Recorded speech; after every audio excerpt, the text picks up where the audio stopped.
With the coronavirus attacking the world, there are people who have found out that when they went to the grocery store, many of the shelves were empty.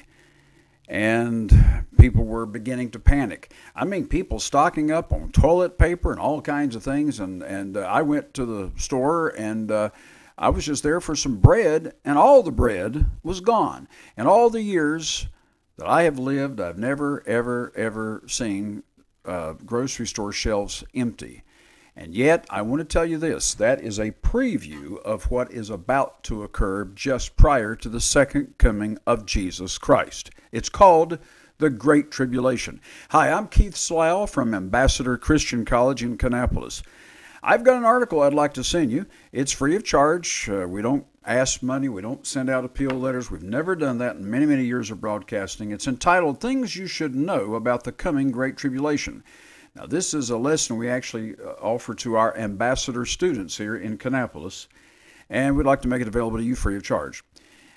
Things you ought to know about the coming Great Tribulation. For example, when is the rapture of the church? Is that going to happen before the tribulation? Does it happen after the tribulation? Now, not people's opinions or ideas, but what does the Bible actually say about this? You got three different views on it, mid-trib, post-trib, and pre-trib. But what does the Bible actually, in so many words, tell us about this rapture of the church? What is the mark of the beast? Could you die as a martyr? And then right here, I'm reading from the front cover here. Here's a great big picture of the numbers 666. That is the number of the beast, or the number of the Antichrist.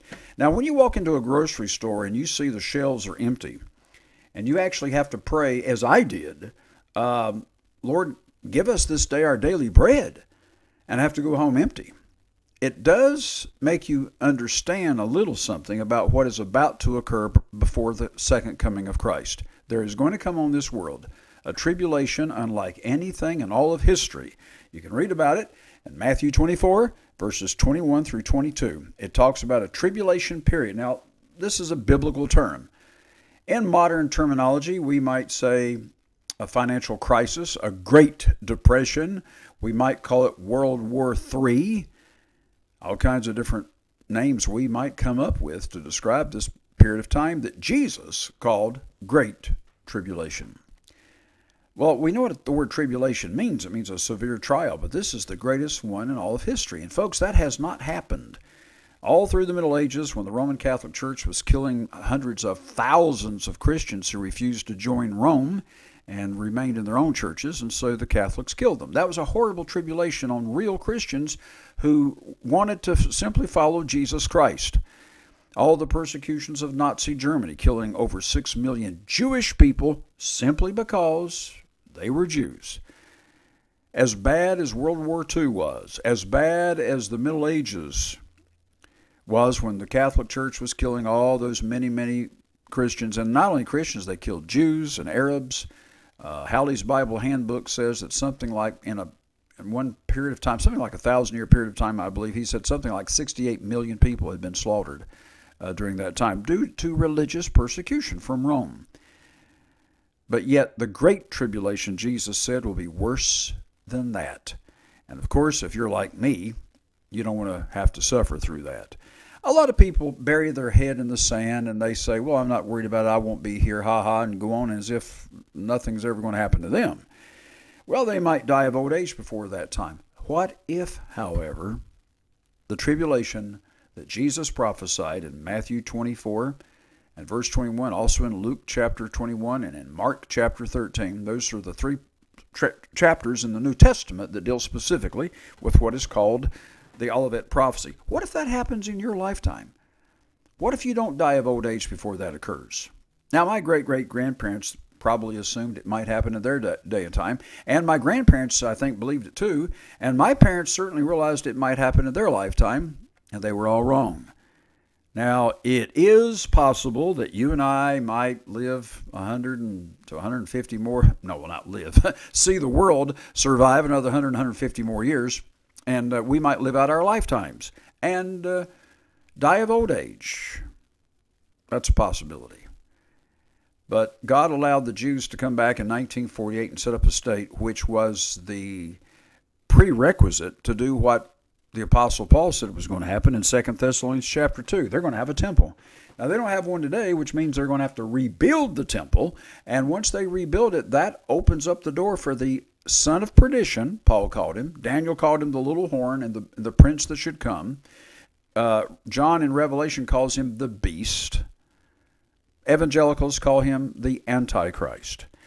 By the Jews coming into the land in the 20th century, in the middle 20th century, that opens up the door, and especially in 1967, when they regained the Temple Mount area, the old city of Jerusalem, they can now build their temple.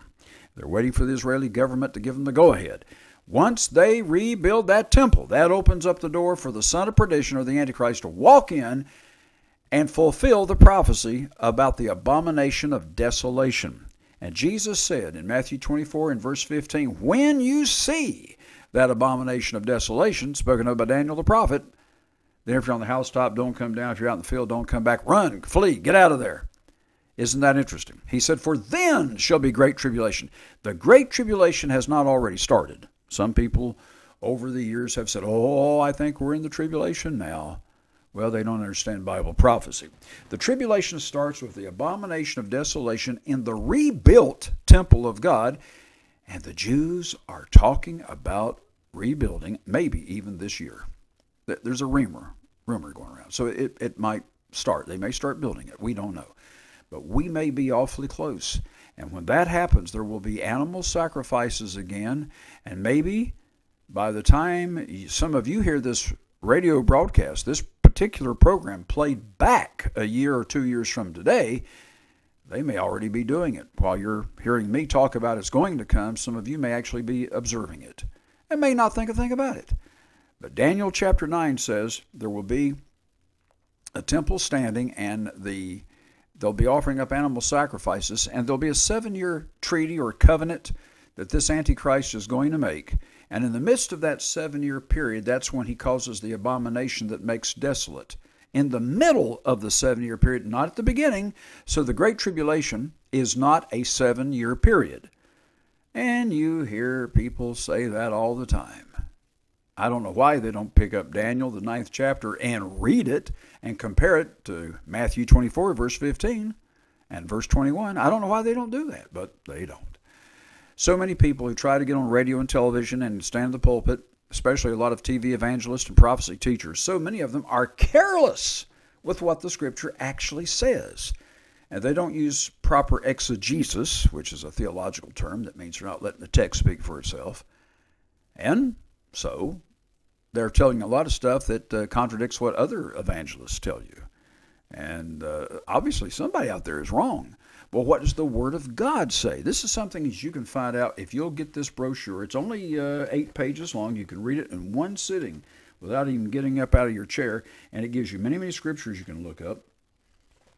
Inside on page 3, it says, the real truth about the coming Great Tribulation. Let me read you the backdrop. It says, you can escape the coming Great Tribulation if you know how.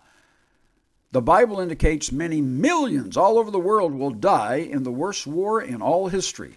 Yet you can escape. Many Christians have erroneously assumed that no Christian need to be concerned with it. However, Jesus had something different to say.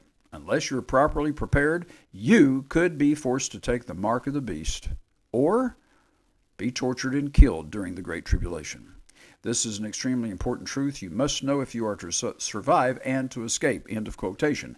Now that's the backdrop to this article, the real truth about the coming Great Tribulation. And if you got a pencil handy, let me give you the telephone number. Now you may have to wait a little while to get it. Hopefully we can get it to you right away. But let me get you to call today and give us your name and mailing address. Please spell out your street address because we don't want these to come back to us, and that's happened over the years. So we want to make sure we have your street address and suite number, unit number, whatever you may have, and your zip code. Make sure we have your name. Now, here's the telephone number to call to get this article on. The title is The Real Truth About the Coming Great Tribulation. How long is it? When does it come? How do you know what to watch for? And are we in it now? Well, the answer is no, but this will give you the Bible proof. Now, here's the telephone number. It's 704 area code.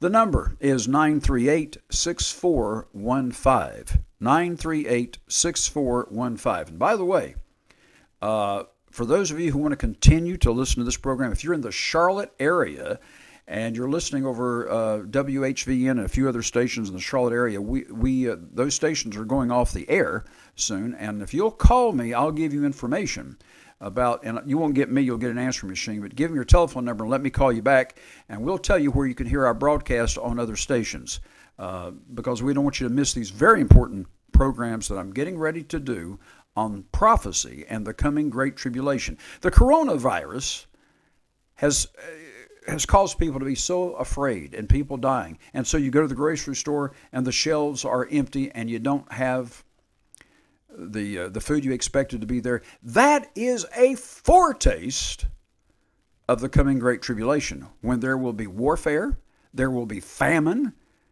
and it won't be just a few thousand. It'll be millions of people who are going to be affected by it. Not thousands, millions upon millions will die.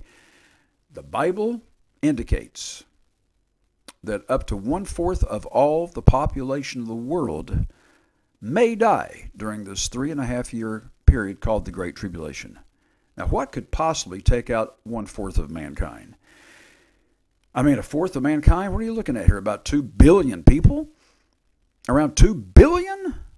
And maybe more than that, depends on when this tribulation comes. How could that happen? What could cause 2 billion people to die? What about atomic warfare? Because right now, how many nations? Pakistan has the atomic bomb. We know Israel does. Iran has been working on a bomb as I'm doing this program. They may already have it. As you hear this program, they may already have it. Korea, certainly Russia and China. How many nations now have the atomic bomb? And then when terrorists get these suitcase bombs, they could go anywhere and set off a nuclear blast. What I'm telling you is we are in perilous times.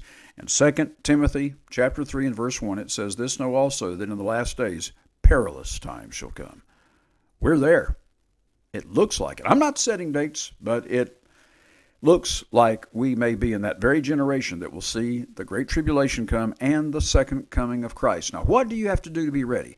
I hear people say, well, I got saved way back when, and, once you're saved, well, you're a shoo-in to escape the tribulation. Well, the next minute that I've got left, let me tell you, that's wrong. Because Jesus was speaking to his own disciples, whom he said had their name written in the book of life. And Jesus said to them, pray and watch. And he said, you need to be praying, watching and praying always, so that you may be accounted worthy to escape all these things that shall come to pass and to stand before the Son of Man. Just because your name's in the book of life doesn't mean you are worthy. Just because you're saved, just because you're converted and born again, does not mean you're going to escape the tribulation. So you say, well, Keith, what do I have to do to escape the Great Tribulation? Well, the first thing I'd recommend is you get this article. It's lesson 16 of our Prove All Things systematic course. Just say, send me the one on the tribulation. I'll know what you mean. And it's 704-938-6415. That's the telephone number. Spell out your street address. Gives your zip code. We want to get this in your hands right away, because the worst is yet to come, according to Jesus. But then after that, Christ is going to return to this earth, set up his kingdom, and you can have a part in that if you know how. The telephone number again is 704. This is free. There's no request for money. We're not asking you to join anything. We're not going to give your name to anybody else. It's totally free. And we don't want your Social Security number, just your address, so we can mail this to you. Just call us right now, and if you get a busy signal, keep calling. You'll probably get through the first time. 704-938-6415. It's totally free. Just ask for the brochure here on the Great Tribulation, and we'll get this in the mail to you. Make sure you spell out your street address and that we have your name and zip code. One more time, 704-938-6415. It's free of charge. Until next time, this is Keith Slough. Thanks for listening.